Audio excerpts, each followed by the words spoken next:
यासाठी शमीक मुनींनी आपल्या विषयीच्या प्रेमापोटी हितासाठी आपणा सूचना द्यायला मला पाठवली आहे. हे ऐकून राजा दुःखी झाला. मुनींना विनाकारण त्रास दिल्याबद्दल पश्चाताप करू लागला. स्वतःचाच स्वतःला राग आला. राजा शोक सागरात बुडाला आणि मुनींना गौरमुख जवळ संदेश दिला की भगवान शमीकांनी हस्तिनापूरला यावे व माझ्यावर कृपा करावी. गौरमुख निघून गेला. राजाने मंत्र्यांना बोलावले. खूप चर्चा केली. चर्चेनंतर महाराजांनी एका खांबावर उंच असा महाल बांधला. कडेकोट बंदोबस्त ठेवला. सर्व बाजूनी महाल सुरक्षित ठेवला. रक्षणाची सर्व व्यवस्था केली. औषधे, वैद्य, मंत्री, सिद्ध, ब्राह्मण यांची नियुक्ती केली. राजा त्या महालात राहूनच राज्यकारभार पाहू लागला. त्यावेळी महालात अनोळखी माणसांना प्रवेश दिला जात नव्हता. त्यावेळी सर्पविष उतरवण्याची विद्या आणि मंत्रशास्त्राचे विद्वान काश्यप्य नावाचे एक ब्राह्मण होते. परीक्षितीला मिळालेल्या शापाबद्दल त्यांना कुणीतरी सांगितले. घरची गरिबी होती.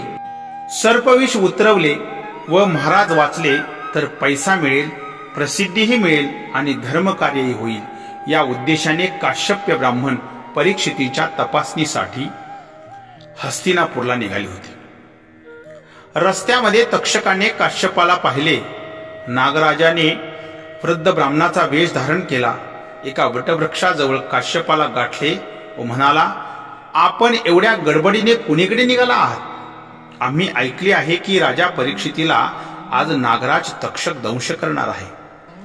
तक्षक चावल्यानंतर परीक्षितीला विषरहित करून जिवंत ठेवण्यासाठी मी लगबगीने निघालो आहे असे कश्यप म्हणाले. अरे अरे काश्यप्य, मीच तो तक्षक आहे. आज राजा मी यमलोकी पाठवणार आहे. तू परत जा, कारण माझे विष एवढे जहाल आहे की मी चावल्यानंतर कुणीच त्याला वाचवू शकणार नाही. तक्षकाचे बोलणे ऐकले.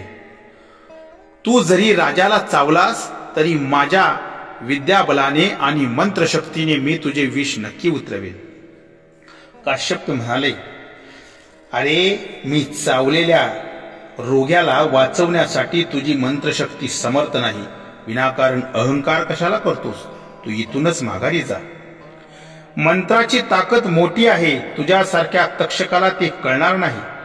तर मग ठीक आहे, मी या झाडाला चावतो, विषाने त्याला जाळून टाकतो.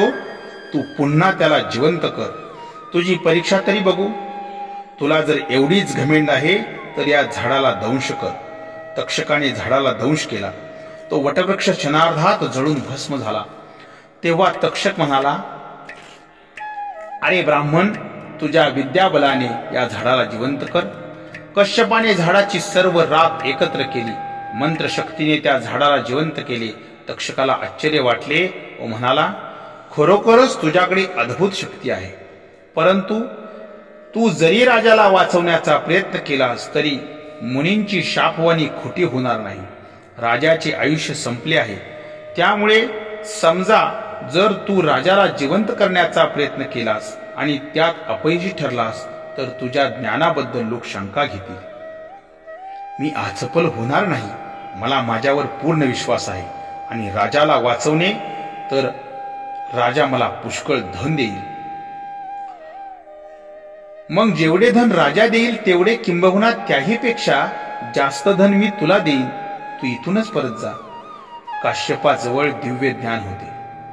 त्या ज्ञानाने त्यांनी ओळखले की परीक्षितीचे आयुष्य आता संपले आहे. त्याला तक्षक चावला व मी पुन्हा त्याला जिवंत केले तरी त्याचा काही उपयोग होणार नाही. म्हणून त्याने तक्षकाकडून भरपूर धन घेतले व आपल्या घरी परत गेला.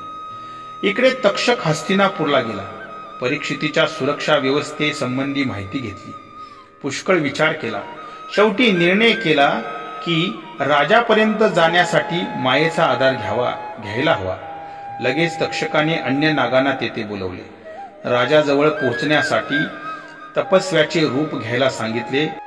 फळे, पाणी वगैरे घेऊन राजाकडे जायला सांगितले. तक्षकाच्या आदेशाप्रमाणे नागाने तसे केले. प्रारंभी द्वारपालाने प्रवेश नाकारला, पण ते तपस्वी असल्याने राजाने त्यांना परवानगी दिली. सर्वजण फळे घेऊन परीक्षित राजाकडे गेले. परीक्षितीला तपस्व्यांचे खरे रूप कळाले नाही. तपस्वी आलेले पाहून राजाने त्यांचा आदर सत्कार केला. बोलत बसले. आभार मानून राजाने त्यांना निरोप दिला. तपस्वी गेल्यानंतर राजा आपल्या मंत्र्यांना म्हणाला, तपस्व्यांनी दिलेली ही स्वादिष्ट फळे आहेत, माझ्याबरोबर आपणही खावीत. यानंतर राजाने फळे खायला घेतली. राजाच्या हातात जे फळ होते त्याच्यावर लहान रूप घेऊन तक्षक बसला होता. थोड्या वेळाने अर्धवट खाल्लेल्या फळातून एक छोटी अळी निघाली. राजा आनंदित होता. फळ खाता खाता मंत्र्यांना म्हणाला, आज 7वा दिवस आहे. सूर्यास्ताची वेळ आली आहे. आता 7 दिवस पूर्ण होतील.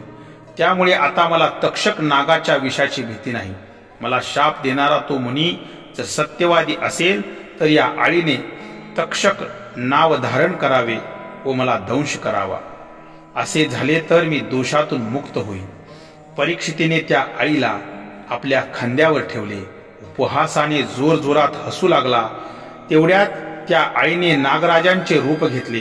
परीक्षितीला विळखा घातला. हसणारा आनंदी राजा घाबरून गेला. काही कळायच्या आत तक्षकाने राजाला कडकडून चावा घेतला. राजाला बोलण्याची ही उसंत मिळाली नाही. राजाची अवस्था पाहून मंत्रीगणांची घाबरगुंडी उडाली. क्षणार्धात राजाचा मृत्यू झाला. तक्षक परीक्षितीला दंश करून तेथून आकाश मार्गाने निघून गेला. राजमहलातील स्त्री पुरुष शोकसागरात बुडाले. मंत्रीगण दुःखी झाले. सर्व प्रजा दुःखाने पीडित झाली. क्रमशः वाचन पुढील भागात. यासाठी चॅनल सबस्क्राईब करा आणि बेल आयकॉन दाबा.